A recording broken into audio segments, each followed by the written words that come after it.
Good afternoon, everyone, and welcome.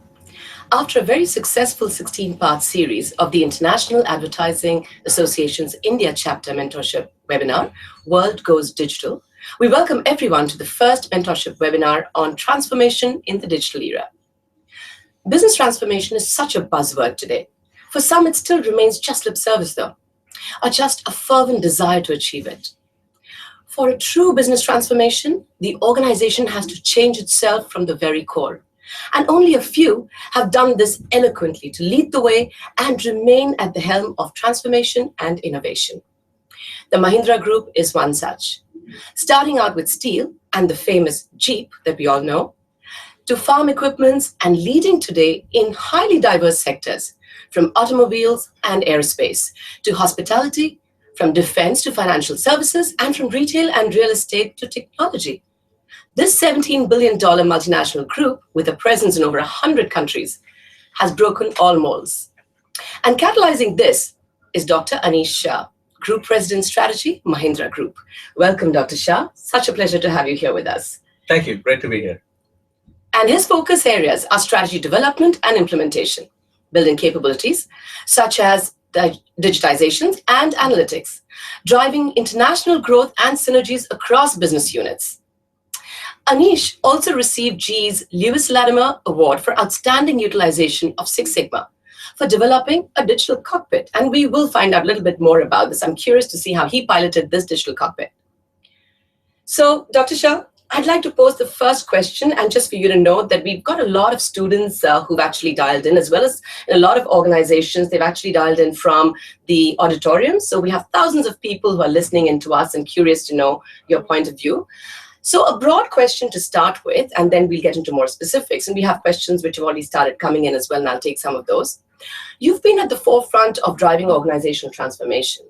And how did this journey begin? How did the organization have to face the challenges and change itself? And you personally as well, being in the pilot seat, how did you have to mold your role into this? If you could tell us that. Sure, the journey has been exhilarating so far. And at the very outset, I must say that I'm more of the catalyst, as you mentioned earlier, rather than the pilot's role. And I'll talk more about the Mahindra Group and its culture, because a culture around the federation concept that we have and the empowerment that's given to the businesses truly makes a number of our leaders across the group be transformers in their own right.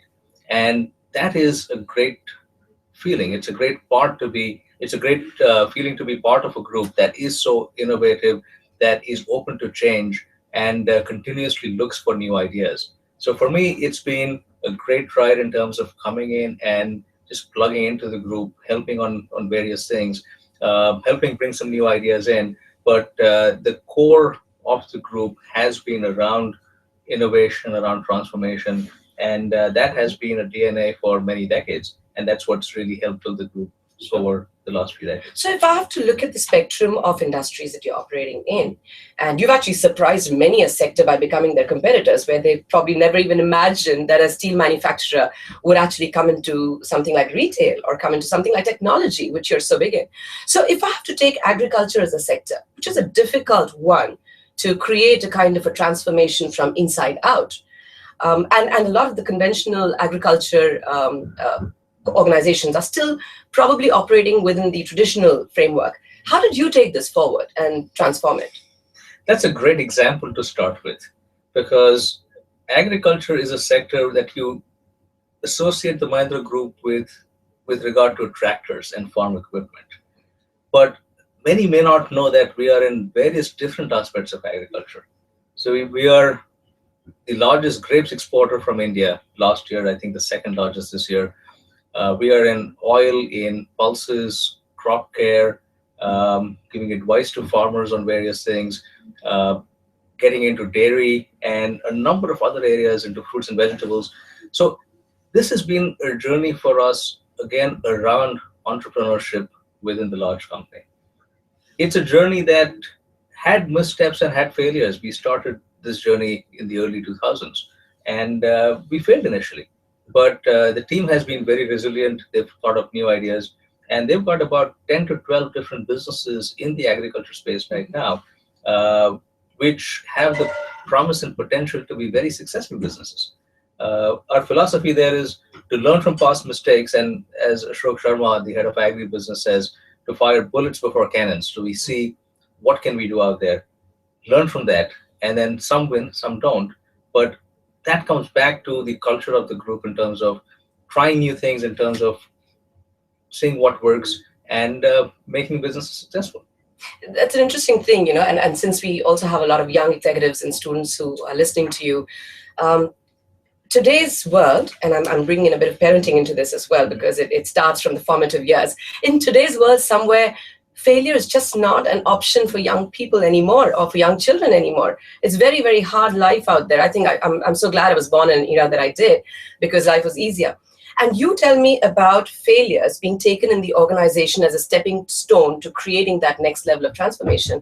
And I do believe that innovation requires failure, right? Otherwise, you wouldn't have the courage to go forward. So tell me a little bit more about this at the Mahindra Group, and you personally also. I mean, how do you see this from a professional point of view and from a parenting point of view? How do you see failure as an important milestone to achieving the end results? Look, this is a very difficult question, right? And I was recently at an economist conference where there was a discussion in our panel on failure. And one of the very strong viewpoints, which I would actually agree with, is that it's very difficult for us to say that, look, we accept failure and we condone failure, because you don't play to fail, you play to win. So the starting point is that, yes, you've got to think about what is it that is going to make you win. But the important part is that if you fail, you learn the lessons from that, and you learn how to apply that going forward so you don't fail again. Right? So I would find it difficult to say that, yes, I accept failure is perfectly fine to fail. Right? I wouldn't hold that standard for myself. But what I would hold is that if you fail, do you have the ability to forget the past in terms of the challenges and the angst and everything else that came with it, to focus on the present and pull out from there what have you learned, and therefore what would you do differently as you go forward. And I think that truly applies to parenting today, because the pressure on kids today is enormous, exactly for all the reasons you outlined. They've got lots of challenges ahead. Competition's fiercer today than it was a decade or 2 decades ago. And they're always told you can't fail, you've got to always be at the top of your game. But I think what parents should also keep in mind is when to encourage, when to support, and when to also be able to give our kids the ability to say that, look, I have failed, how do I forget that, learn from it, and move on in life? Let me connect a dot here and move into something called, I've just coined the word really, called parenting leadership, right? So if organizations such as yours have to transform, it probably requires the kind of parenting leadership that you just talked about, right? When to encourage, when to stop, when to let it flourish, when to recognize that the failure is too repetitive, etc. For a transformation to happen, an organization also has to go through that with its talent, apart from its technologies, right? And a lot of people have actually grown and remained with the organization at Mahindra. How have you managed to change the mindsets of people to help them to also grow through the right tools and skills, and to understand that a new way of doing things is emerging and we have to adapt to it? Because people of the older generation, or even a lot of people of the newer generation, are not open to molding themselves to a new skill. How did you ensure that happened within the organization? Now, this is one, again, I'd say that is really a part of the DNA of the Mahindra Group. And there are things I do take credit for, but there are lots of things, especially in the Mahindra Group, that I really can't take any credit for. I've been here for a year, and a lot of the group has grown and has done extremely well. But this is really the DNA of the group. I've been in organizations before, and they've been wonderful organizations, but they've had a very structured approach sometimes to things, which is you've got to be $1 billion business, and if you can't get there, we're not going to invest in you. And that structure may be good for certain businesses, certain conglomerates at certain stages in life. But the approach that the Mahindra Group has had is we're going to ask about what's the right to win. Go out, take your chances, do what you need to. We're not going to ask you about are you going to be $1 billion business 2 years from now? And if you're not, we're not going to invest in you. That's not our approach. Right? Our approach is what's the right to win? How can we win? How can we be differentiated? And if the answers to that are yes, we can do all of that, then the question is, can we execute well? And if the answer to execution is positive as well, then we invest and we continue to give the support to the business. So a lot of discussion in companies is in sometimes talk about we encourage failure, we like it, we support it, applaud it, award it, etc.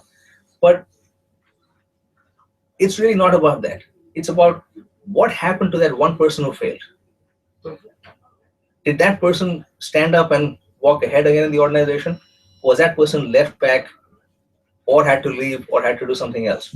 Right? And you will find that is the organization culture, because organizations will remember that.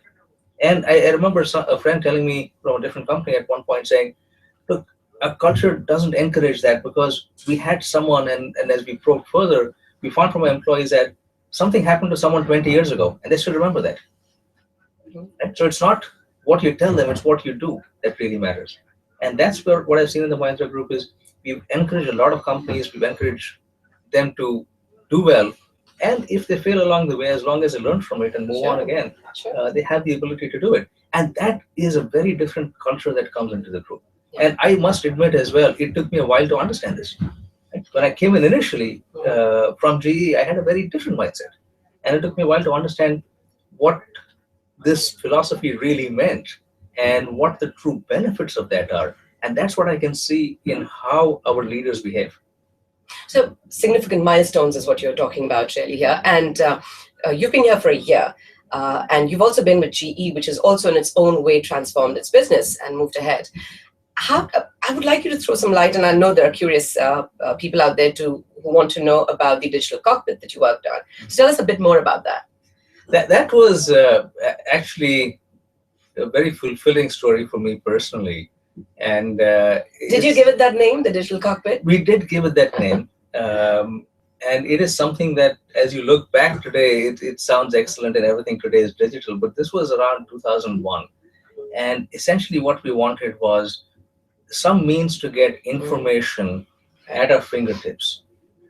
And we came up with this idea that wouldn't it be nice to have one page for every person in the organization that has all the information that they need. And this was an initiative that was sort of kicked off GE-wide. And initially, actually designed it on PowerPoint. It was difficult to get the IT resources for it, as folks said, well, what is this? How does this fit into our priorities, etc.? So I went to a CEO and said, look, that's fine. I'll just do it. Initially, give me one resource. We set up a PowerPoint framework where we had 3 or 4 people collect all the data on Monday morning for the entire week, put it in on about 20 pages that were the senior leaders and some of the sales leaders. And we had the links in PowerPoint sort of sound or look like it was a web page. And every Monday at 1 o'clock, where we had a leadership meeting, I'd show that, and everyone would look at it and say, wow, that's great. I love the data that's there. I want that data.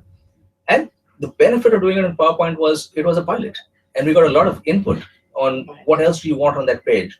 And within 3 months, we had something that was very valuable for folks to use. Then we got the IT resources on board, and it could be set up very quickly, because once you have the specs laid out, it went into our databases and came up with sort of instant data. And from the salesperson to the regional manager, the sales leader to the CEO, everyone had full information on what was happening at any single point in time. And I must also say this, that I was probably the most hated amongst all the salespeople at that point, because the CEO also had a feature where he could just pick up any page and put it on an email and send it to the salesperson. And he would just love doing it. And he'd pick them up and say, what's happening here, right? Why are sales down here yesterday? And that probably wasn't as great a thing for the salespeople. but it was transparent communication with regard to data. The technology around all this has changed, but the CEO's attitudes haven't changed. I'm sure they all sit and do the same thing even now. So anyway, that was really nice to hear. So is there something like that, some new initiatives in the group that in Mahindra that you're going to be launching? We are looking at various digital initiatives. Some of them have been started by many of our companies, frankly, over the last few years. But we are looking at how do we digitally transform some of our companies. Right? As you take Club Mahindra, for example, how do we use digital tools and techniques to completely change the customer experience, to completely change the sales experience? And this is not about taking a tool and plugging it into the current process. It's about understanding what the customer needs are, what processes need to change, does the organization need to change as a result of that? So that's how we really look at the whole transformation. And that's the same thing that we're doing in multiple other businesses today. Right. And an interesting thing that I want to quiz you on is, when we talk to, or at least traditionally when we talk to clients, very typically you look at a organization or a brand and you start panning out its competitive set, and here are your competitors, and this is the market that you're going after. But today's world has changed all that. I mean, look at you. When you came into retail, nobody ever put Mahindra as a retail competitor anywhere, right? And you just came in and suddenly you've become a competitor to so many of the retailers out there.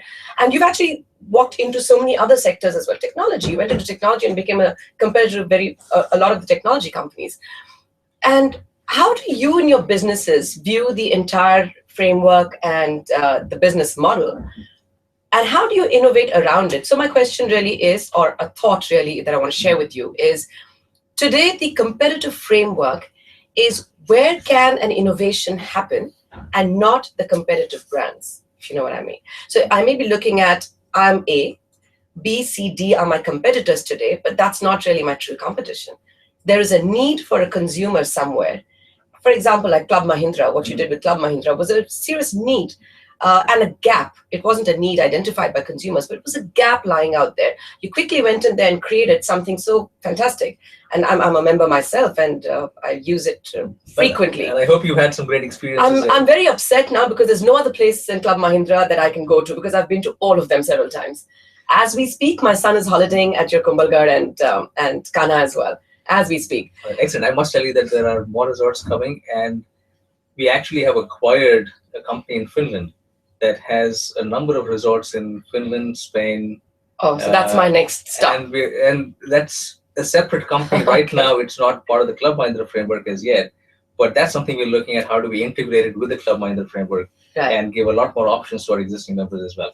So we will hopefully stay ahead of your vacations in but the way I travel, you won't be able to stay ahead because I'll need more resorts coming very quickly. So that's a challenge we have to take and go forward.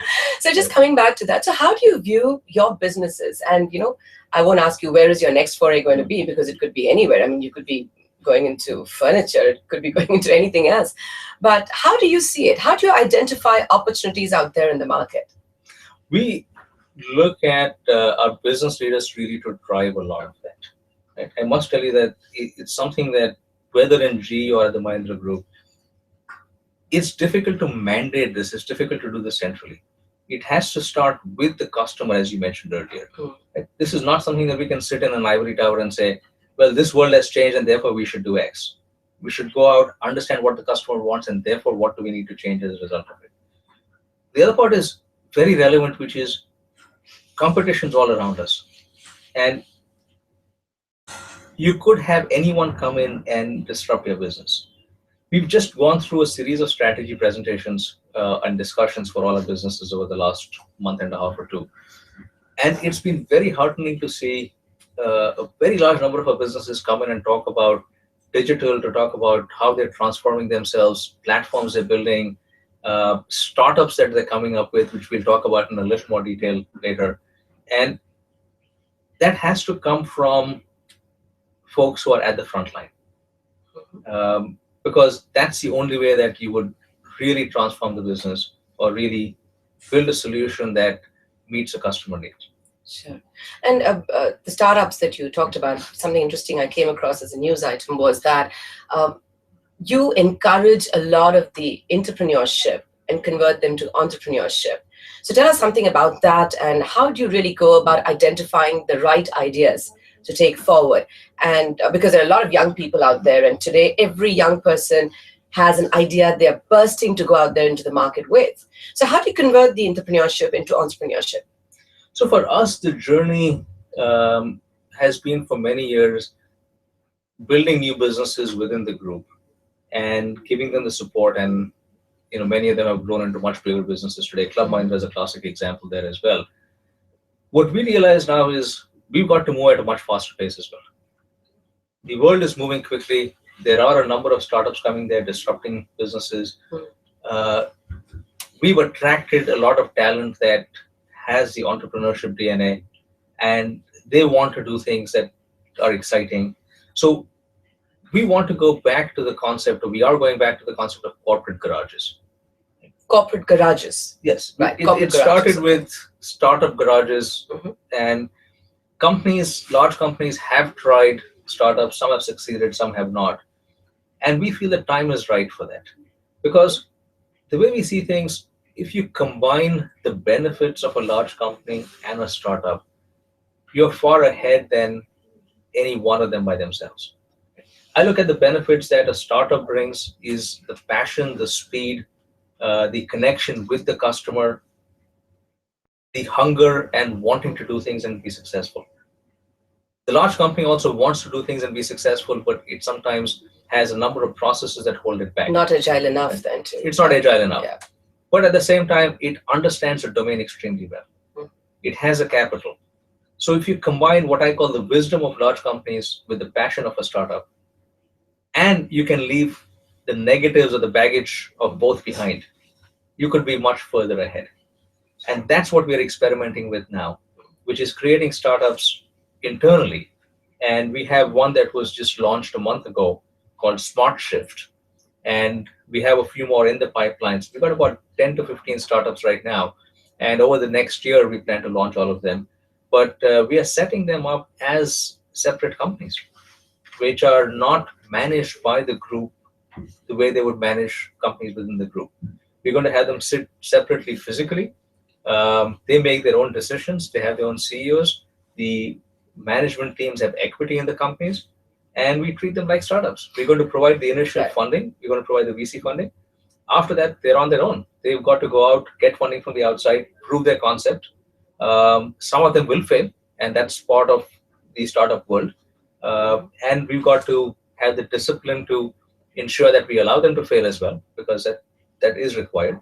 And some will succeed, but that's what we feel sort of brings together the best of both. Sure. So you give them they're autonomous in their own way. You give them the speed and the passion to drive it, but you're there to, of course, help them take this forward, truly catalyzing the entire idea. Right. And we're there with expertise in various areas, so they've got a lot more access to experts than any other startup will have. But all of it is on a pull basis. So we're not going to go there and tell them, here's what you need to do. We're going to let them tell us, I need this, I want this expertise, and then let's use that and go forward. So I'm sure there's a question that they have in their minds is, how do you identify such entrepreneurial ventures and bring them into the fold? Or are you open to people approaching you with their ideas? And how have you set up a framework for that? Today, we're looking at those ideas from within the group. Some of them come up from our businesses, from our people in the businesses. But as we go forward and expand this, we will look for broadening it and potentially picking a few themes where we get ideas from everyone outside. Great. So watch the space. If any of you has ideas, you can reach out to Dr. Shah, and we'll take that forward. Dr. Shah, we've got some questions coming in, Sure. And I'm actually going to pick on a couple of them which look interesting, which I think will make a lot of sense for our viewers. The first one being, how can digital marketing transformation benefit SMBs, which is small and medium businesses? So your thoughts on that? I would have fairly radical thought, which is I don't particularly agree with the terminology SMB. If you look at the unicorns and the successes in the e-commerce space, if they had thought of themselves as I'm an SMB, they would never be where they are today. Right. And that's where I come back to your question. In today's era of digital, a small company can can do wonders. And a very interesting thought that I read from someone recently was the differentiating factor for Uber was not that it came up with an idea to bring together cars and passengers. That idea had been there, others had tried it before. Uber's real differentiation was their audacity to think that I can do this in 250 cities around the world within a very short time frame. Mm. So they thought big. If they sat back and thought, look, I'm an SMB, I'm going to do this in San Francisco first, and 3 years later or 5 years later, think of which city I go to next. Right? Well, there are various stories like that that are left by the wayside. I completely agree. So and to I think me, it requires a it's a redefinition. mindset. It is a redefinition. It's a Yeah. mindset. I guess when they say small and medium businesses, they're probably referring to those with smaller capitals and those that get some government grants. Traditionally, what in India is small and medium businesses were. We also interact with a lot of the so-called, sorry to say it again, for want of another terminology at this point, small and medium businesses. And their biggest challenge is they recognize the need for digitization. They recognize the need for a transformation from within, but don't have the means necessarily to do that. And I think the resources within the country as well don't allow for them to tap into it at an affordable price. So how should such organizations, or what steps, rather than taking very baby steps, because the world today changes so rapidly. You take baby steps and somebody else has gone way ahead and killed your business. What should their approach be? I would say that 10 years ago, there were a lot more hurdles for them because you needed capital to grow it. You had to grow the conventional way. Today, if you understand what the customer needs are and can deliver them, there are digital means of doing that. And you see many small businesses using some level of digital transformation to serve those customer needs and thereby attract a lot more capital. And there are numerous examples of that sort. Mhm. So to me, the small steps are one, what is a true customer need that is being solved? Can you solve that really well? And how can you change your processes to solve it? Yeah, I see what you're saying, but I think where they probably struggle a little bit more, and I'm probing this more, I think it's an interesting question. A lot of the businesses are in that space without the capital and the means to kind of grow bigger. And I think the challenge they face is they have to play a scale game or a price game at this point, right? And India being a huge untapped market, it makes business sense for them to go out there to create the reach and create the extended interior markets, or play the price game to bring the pricing down, because that's a great way for them. And the SMBs are able to manage pricing better than the large organizations because their costs are lower and perhaps even of a slightly different quality, but they're able to do that. And that's the game they've been playing so far. Is digital transformation right for them at this stage? What would they do with this, apart from, let's say, creating logistical transformation for themselves, bringing the product speedier into the market, and perhaps improving on the processes and quality? Maybe those basic levels, and perhaps that's the need for them. It's all of the above. If I were to look at it from a conventional strategy standpoint, it comes back to what is your true differentiator. And if true differentiator is personalized service or a lower price because there's less overhead for an SMB, that's why you win in the marketplace. Where digital comes in is how do you expand your market? If you're serving a certain set of customers today, does digital allow you to serve a much wider set of customers? Does that allow you to provide tools to your customers that enable their processes or make them more successful? So I think it comes back to all of the things you mentioned, but it starts with what is a customer need that you're trying to solve, and then how can you use digital tools to do it better than others would? And as a smaller enterprise, do you have the agility to move faster, to understand the customer needs and create the tools that are beneficial for the customers? Because sometimes the larger organizations may not be as clued in or could not move as fast as the smaller enterprises can. I hear you, and I completely agree. And I think just to sum up on that particular question, I guess it's not necessarily about creating technological innovations that are market shaking, but improving on your processes, improving on your logistics, improving on the market reach, and all of that, perhaps, which can bring you way ahead in the game. So the second question I'm going to pose to you, which has come from Twitter, is how is the digital landscape changing to finance professionals. Yeah, I'm reading it out verbatim. And any trends we should look out for. So how does it impact finance professionals is the question. I think I'd say in a number of ways, right? Because one, you've got a large number of companies coming up now, and larger companies are also constantly on the lookout for, do I invest? Do I partner with someone? Do I acquire someone? And finance professionals have a very key role to play in all of those questions. The other aspect of it is there are various mundane tasks. And as technology develops and artificial intelligence develops, like how many of those mundane tasks are going to be taken away and be done by technology? Um, that is a question that we will have to see over the years. But I think, therefore, not only for finance professionals, for many others, the ability to learn to adapt becomes a lot more important. An accountant today is not going to be doing the same set of things as an accountant would 10 years from today. That role itself might change, is what I hear you say. That right? role might change, and a good part of that role might go away and be replaced with machine learning. Right. So should they start worrying now, or start kind of remolding themselves into learning up new skills, or where do you think they should be going? That's an interesting one. A lot of finance people would be thinking about it, saying, if all of this gets automated in some way, then what role could we be playing? Yes, but I don't think it's finance professionals alone. Right? All jobs are changing. All roles are changing.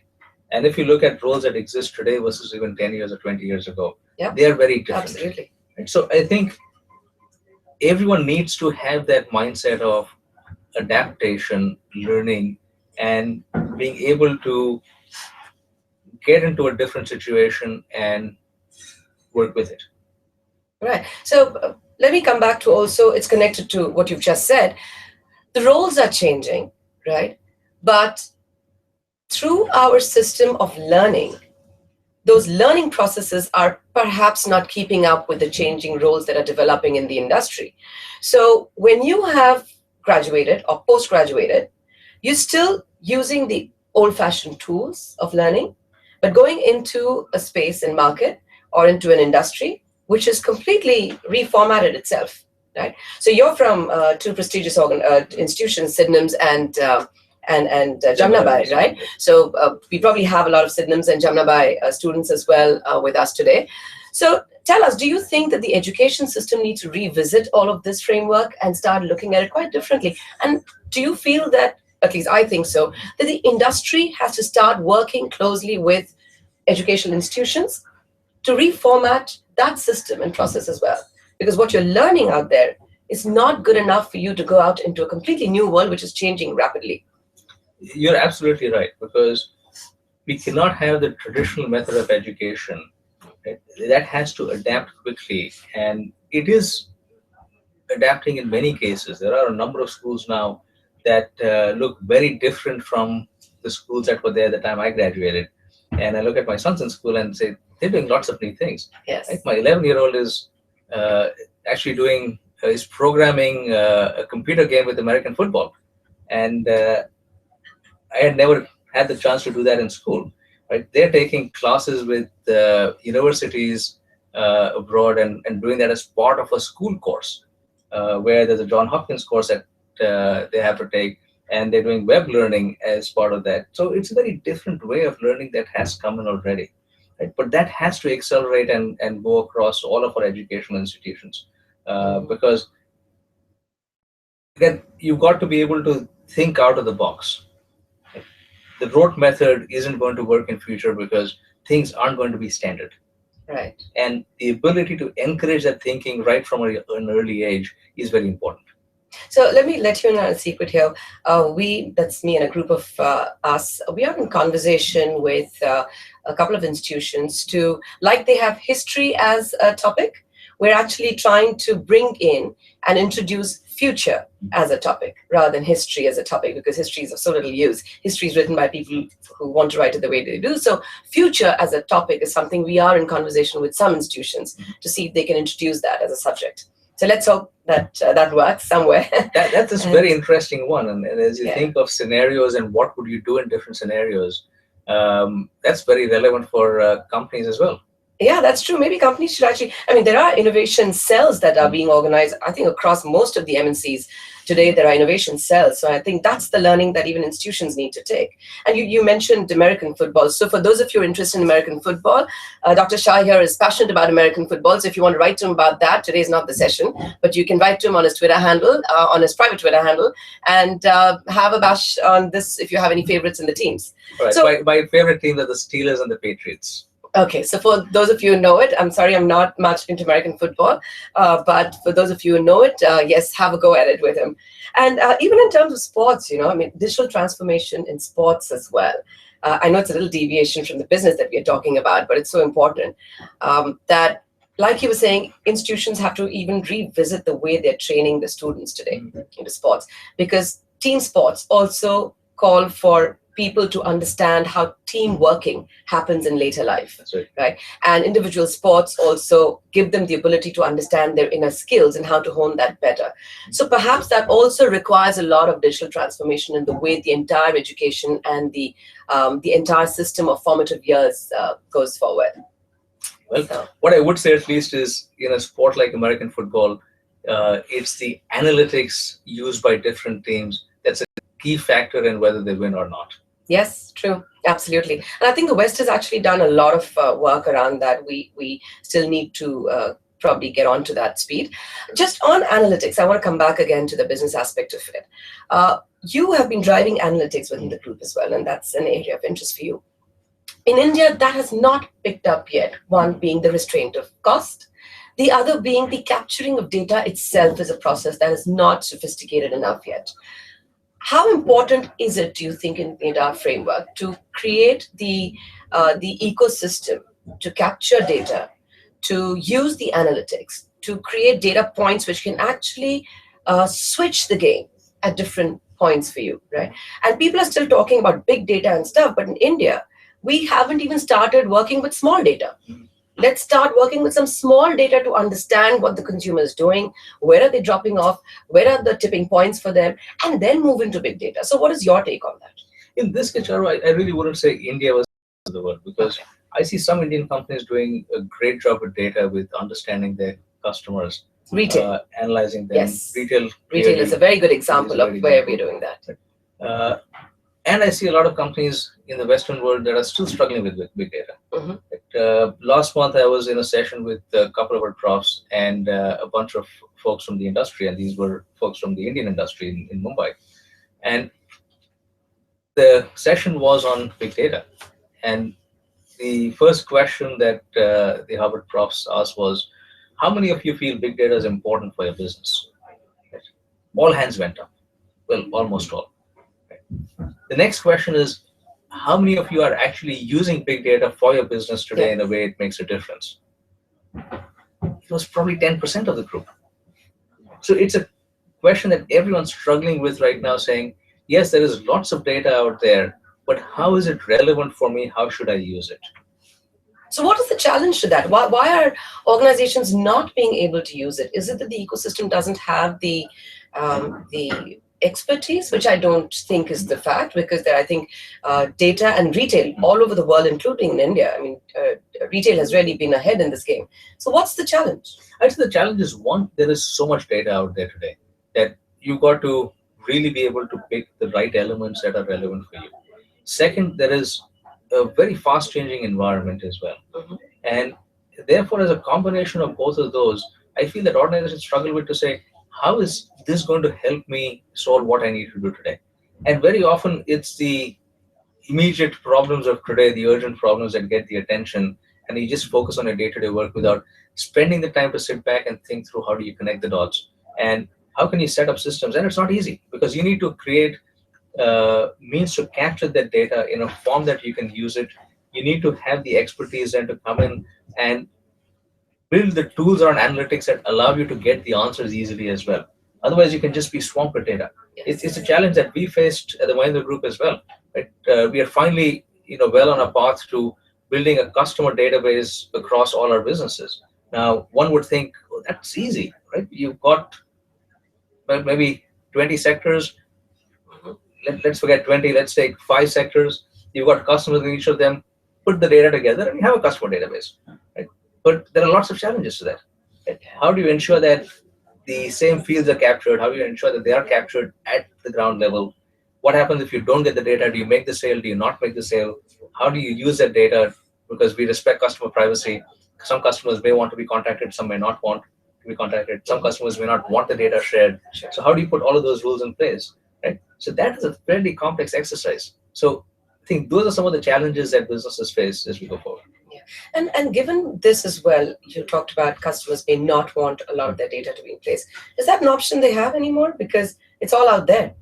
And even whether you like it or not, your information is going to be out there and it's going to be played with. So how should the legal system, or how will you think the legal system work around this? Because your data out there can be used in so many different ways as a customer.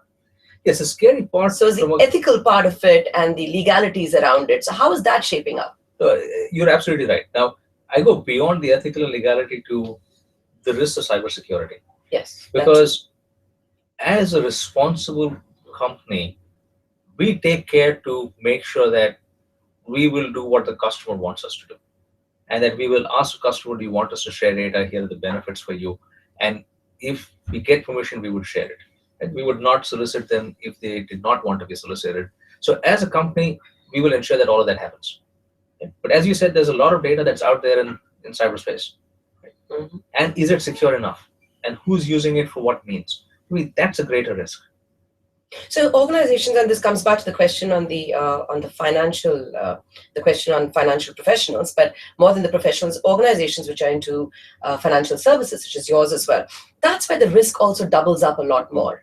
Because while yes, you may be telling people, you may be telling customers, whether giving them the choice to give the data or not, but the customer doesn't really know how it's going to be used.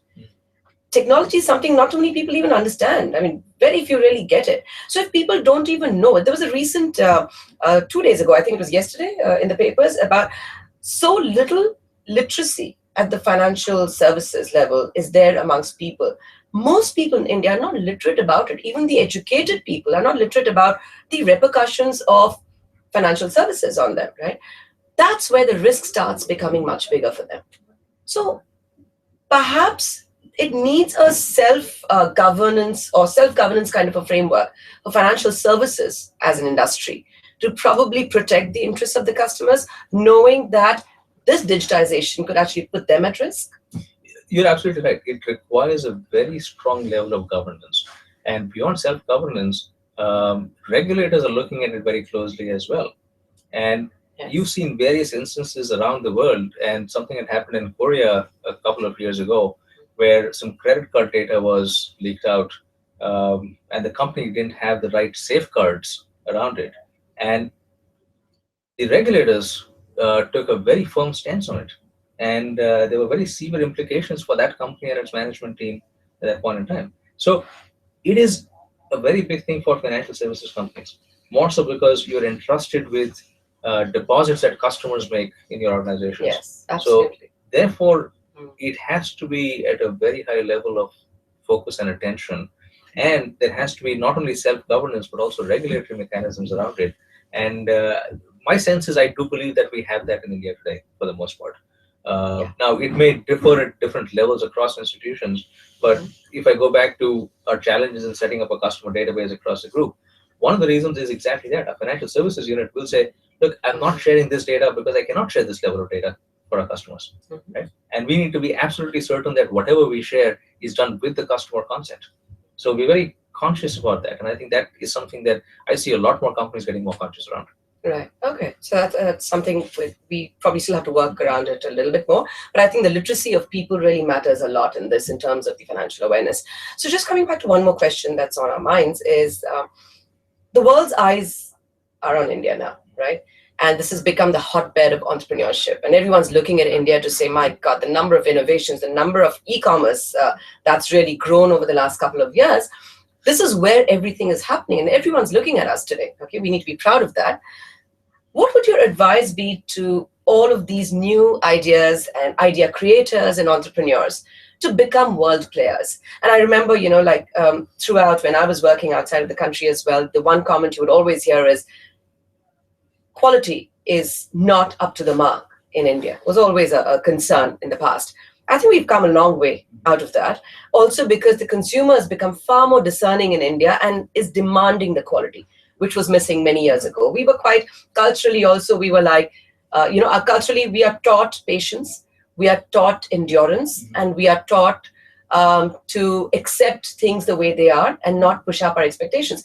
Culturally, for traditionally for many years, that in itself makes people say, chalta hai, and it's okay. But we've come away from that. Right? But how can we today become really world players across everything, whether it's quality, ideas, taking our brands to the market, becoming number one in the world, and therefore becoming, kind of reverse innovations which can actually go to the rest of the world. And we've had many such cases in the past. We have to. How can we grow that? Yeah, I think that is happening already. Right? Because if I were to first, even before I talk about businesses, look at professionals.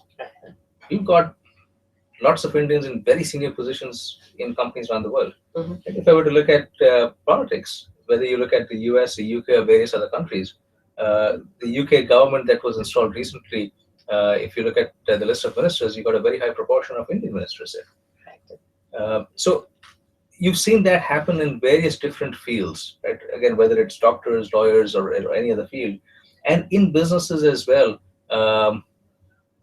Going to the BPO boom and the Infosys and Tech Mahindras and various other businesses in that space, okay? You've got Indian businesses dominating the world stage there. Now it's the turn of the technology or the digital startups. Right? And even there, I do feel that we've got the ability to go out there and win. It's just the ability to think big and the ability to believe that we can go out there and win. And we're seeing a lot of businesses doing that now. Right. Well, I've got an interesting question here, but I don't know whether I should seek the answer, but the question is so interesting that I'm going to read it out, right? What is your opinion on political entrepreneurship? Can we have entrepreneurs there? And if you had to be part of the system there, would you encourage a lot of business-like political transformation? That's what it's called. So it's a tough one, an interesting one. So I thought I should pose the question at least and have the world hear it. So any views on that? Well, one thing I've learned a long time ago is politics is a different discussion altogether. Right? So I stay with areas of my strength. I will leave the political discussions to those who have strengths in that area. That's a good one. And I would also I read it out because it was interesting. But you could actually, if you have answers which you don't want to reveal in too much detail, you could say it in French. Incidentally, Dr. Shah speaks French. So you could actually tweet in French to him if some of you know that. With Google Translate, that's a very difficult thing to do, right? Because almost everyone speaks French now. Yeah, and these days people actually use Google Translate to sound very impressive and start sending messages to each other in languages, but they don't realize that it doesn't translate accurately. So the grammar goes all over the place, right? Okay, and we've got some students who've also written into us, so I'm going to read out some of this as well to you. And this is actually coming from a young executive saying that does transformation mean profits and business growth alone? No, and I would say that if you focus just on profits and business growth to the exclusion of everything else, it's likely not going to work. I think it starts with, again, the customer around what is your idea. And let me give an example of one of our more exciting products that we're launching next month in California. And this is an electric scooter. Now, if you were to step back and think about it, you'd say electric and scooter and California. I don't know how all of that goes together, but this is a team that we sent off to the US about 2.5 years ago. And we said, you're a startup team, go out, understand what customers want, develop your own product. You don't need to talk to the auto business here. It's a very large business. You want to go out there and do something that is cutting edge. And they've come up with a very cool product. It's a connected scooter. It's a 7-inch screen. You don't need a key to start it. It's not that keyless entry system, but you just, as you log into your phone, on the screen you put in the 4 numbers and the scooter starts. Right? You've got a whole bunch of features around it where you've got sort of geosensing abilities. You've got an app that can monitor where scooter is detachable battery, large storage space. So it's a very different vehicle, and we also struggle with what do we call it. It's like a motorcycle or a scooter or a mini pickup truck in some form. So given all of that, there is an ability for businesses to really go out and do something. We're not looking at it from a profit standpoint or how fast it's going to grow. It's probably one of the tiniest of our products, but it's something that is an example of entrepreneurship. It's something that's an example of where we want the future to be around urban mobility, and we want to be a thought leader in that space. And that's the reason for doing all of these things. So therefore, I come back to the question, which is, it's not always about business growth and profits. You've got to think about what are your values, what do you stand for, and based on that, what can you come up with, which at some point may translate into business growth and profits, but that's not always a primary purpose. Yeah. In fact, I want to add to that because, what we've seen historically is also that by historically, I mean in the last couple of years, that the entire thing has taken shape. More and more consumers, more and more people are looking for brands and innovations and transformations that affect their lives positively, that are useful for them, that are far more as super useful brands, for example, if you want to call them that. And if they're not useful to them, any transformation that you bring about in your organization doesn't really appeal to them and doesn't go too far. So that's become a really important thread into creating any innovation or transformation within the core of the business as well. You have to be useful out there. And therefore, even it's not really CSR, but a lot of them tend to also border around how can I make my consumer's life better rather than focus on what money is this going to make for me. And I think that's the future perhaps for all transformations in the business. You see a lot of startups have been successful with that philosophy. Yes. They don't worry about profits. They just worry about how many more customers can I get to use what I'm doing. Yeah. Right? And I'll get the funding to come in and fund all my losses for many years. Absolutely. But they focus on the customer. Yeah, true. So just coming quickly to, because we, I think, have about 7 or 8 minutes to go. And we've learned a lot on how you have really driven transformation over the years in various organizations. A little bit on the personal side, I want to understand. You travel a lot, right? And people who are transforming businesses will actually be looking at geographies which are beyond where they live. And that would mean they will be pretty much at 35,000 feet most of the time. And I've also read some stuff about how can you be very, very efficient during the travel times, right? How has all this travel time helped you to plan all the business transformation that you're thinking about? How do you use that time? One is I love traveling, so it makes it much easier for me whenever I go anywhere. But I always found that sitting at 35,000 feet is a better place to think because you're really detached from the rest of the world in many ways.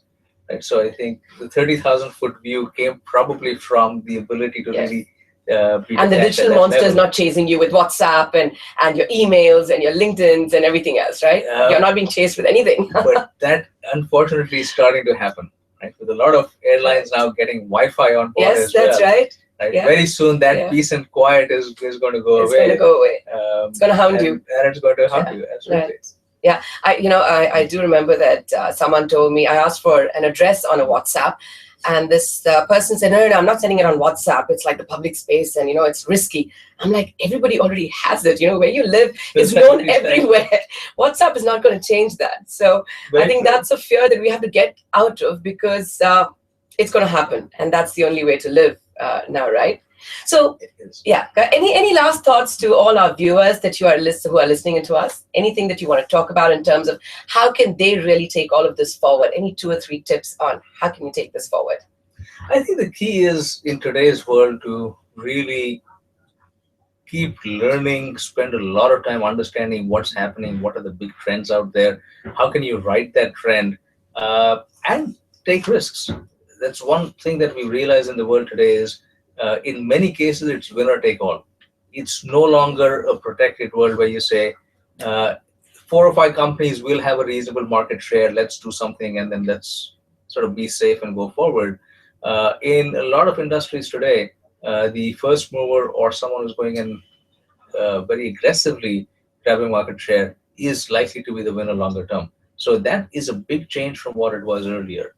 The discussion again earlier on roles changing, on how technology is going to impact that is a very important one, because how do you adapt and how do you get into other things where you can use your skill sets? So I think the world of tomorrow is going to be more around the ability to learn, the ability to adapt.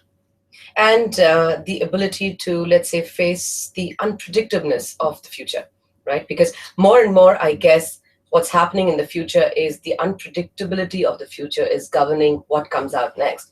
And therefore, you have to be prepared for that. And I think the old models of really planning and looking at your business and creating that framework has to all change.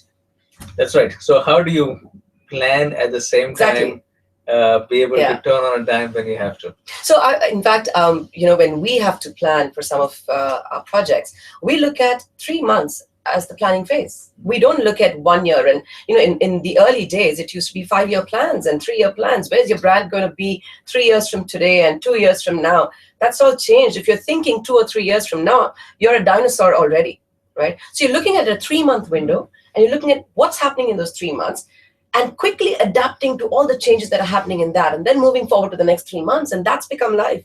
It's 3 months is long term right now. But I would say it is both, right? Because in the auto business, we don't have the luxury to look ahead only 3 months. Right? The product planning cycle is much longer. Sometimes we know it's overnight. Right? Sometimes it's overnight, but the change is overnight, but the new car is not going to come overnight. Right? So you've got to be able to look ahead and see what's going to happen 3 years or 5 years later, and what bets am I going to place today based on what I think is going to happen 3 or 5 years later. Right? That's much tougher in today's environment, where you might not be able to see 3 months ahead. Forget about 3 years ahead. That's true. And going ahead in future, what kind of organizations will survive the best? And I don't mean necessarily by size. One thought that you mentioned in between was on agility. Organizations which are very, very agile, but can they grow in size? So who do you think will really win in certain segments going forward? If I were to use one word for that, I would say organizations with empathy. With empathy with the customer? It's empathy with the customer, it's empathy with the employees, and with all the other stakeholders around it. Because recognize that the stress levels are much higher today than they were 10 years ago because of the level of change. Right? It's not easy for people to change. And organizations that recognize that will find it much easier to drive change within the companies and to bring their employees along. So empathy becomes a very important part for the future of organizations and their success. And I would also add that, leadership, the right kind of leadership really makes all of this happen as well, without which it will obviously fall apart. And so speed, empathy, leadership. So in your opinion, what kind of leadership will really have its biggest impact in the future? I would say a leader who has the courage to delegate, the courage to bring in people who are very smart, who may have their own views, to bring in a diverse team, and let them run with it. It's difficult to do that sometimes as a leader. You want control. And one of my past bosses used to often tell me that the best way to have control is to give up control. And it's very difficult to understand that part. But over time, I've tried that more and more. I wouldn't say I'm an expert at it, but it's something that is really worth thinking about. And that's what's required in leadership. I agree. So it's the art of letting go, really. Art of letting go in terms of power, in terms of old thinking, in terms of anything that binds you, just so that you can adopt the new, I guess. That's right. Yeah. That's right. Any quick last point of view for our viewers? I think the art of letting go is a great quick last point. Okay, thank you so much, Dr. Shah. It was a pleasure talking to you. Thank you very much, and hope to have you with us again. If you have any questions, any more questions, and any more chats you want to have with both of us, you can reach out to us on our Twitter handles. We are available, and we will respond. We will try and respond as quickly as we can on Twitter. Not as quickly as you would be able to send us the questions, though. Thank you so much, and thank you for being with us. Thank you.